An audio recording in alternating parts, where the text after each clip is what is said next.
But we begin tonight with a tale of two speeches, both from the same man, both from President Obama.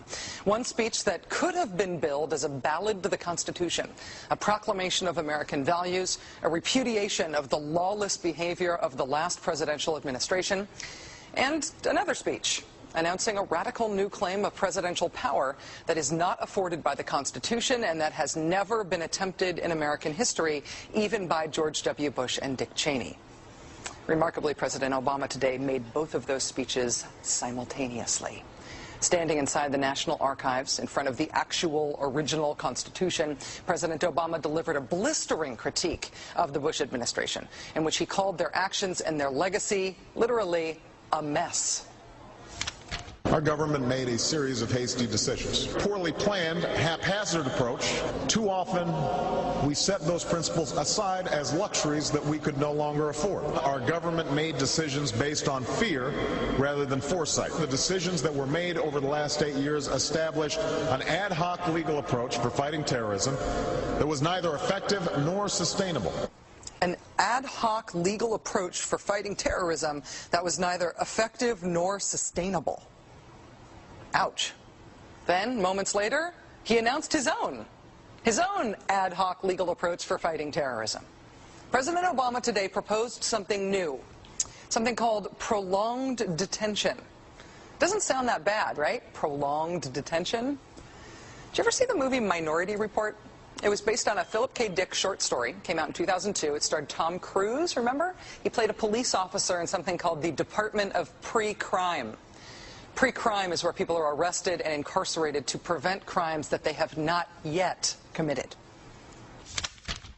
Mr. Marks, by mandate of the District of Columbia Pre-Crime Division, I'm placing you under arrest for the future murder of Sarah Marks and Donald Dubinos. Take place today, April 22nd, at 0800 hours 4 minutes. No, I didn't do anything. You didn't do anything, but you're gonna. Future murder. Creepy, right? Putting somebody in jail not for what they've done, but for what you're very sure they're going to do? There may be a number of people who cannot be prosecuted for past crimes. In some cases because evidence may be tainted, but who nonetheless pose a threat to the security of the United States.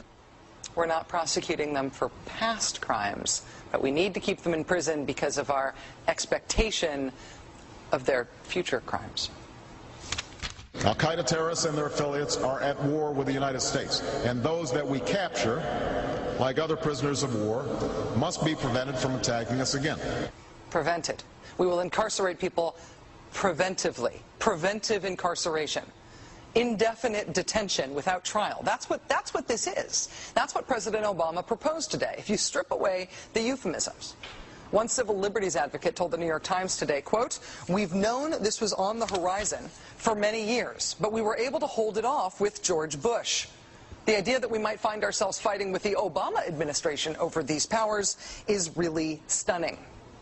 And it is stunning, particularly to hear President Obama claim the power to keep people in prison indefinitely with no charges against them, no conviction, no sentence, just imprisonment.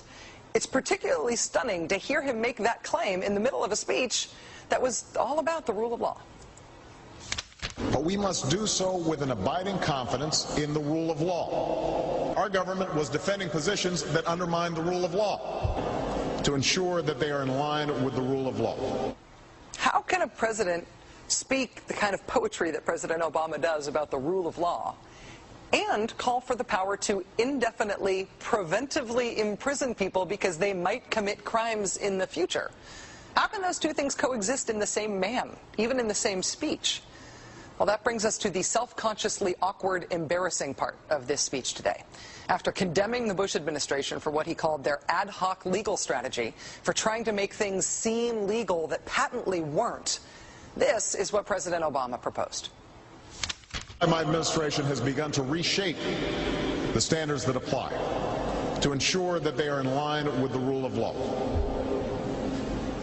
We must have clear, defensible, and lawful standards for those who fall into this category. We must have a thorough process of periodic review so that any prolonged detention is carefully evaluated and justified. Our goal is to construct a legitimate legal framework for the remaining Guantanamo detainees that cannot be transferred. Our goal is not to avoid a legitimate legal framework. In our constitutional system, prolonged detention should not be the decision of any one man. If and when we determine that the United States must hold individuals to keep them from carrying out an act of war, we will do so within a system that involves judicial and congressional oversight. And so going forward, my administration will work with Congress to develop an appropriate legal regime so that our efforts are consistent with our values and our Constitution. You'll construct a legal regime to make indefinite detention legal. You will, what does he say? Develop an appropriate legal regime. So you can construct a whole new system outside the courts, even outside the military commissions, so that you can indefinitely imprison people without charges. And you'll build that system from scratch. What's that somebody said about ad hoc legal strategies? Just for context here, in the United Kingdom, where there isn't even a Bill of Rights, there's been a major debate about whether people can be held in preventive detention. Former British Prime Minister Tony Blair wanted 3 months to be the outer limit for how long anyone could be held. There was a big political fight about it. Parliament ended up limiting that power to 28 days. 28 days is still the longest period of preventive detention that's allowed under law in any comparable democracy anywhere in the world. How long would President Obama's proposed preventive indefinite detention last?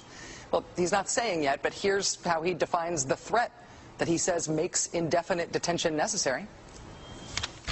Right now in distant training camps and in crowded cities, there are people plotting to take American lives.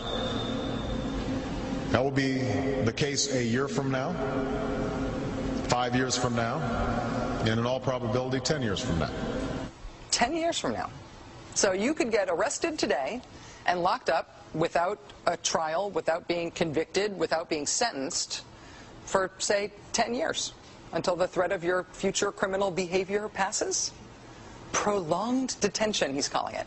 This was a beautiful speech from President Obama today with patriotic, moving, even poetic language about the rule of law and the Constitution, and one of the most radical proposals for defying the Constitution that we have ever heard made to the American people.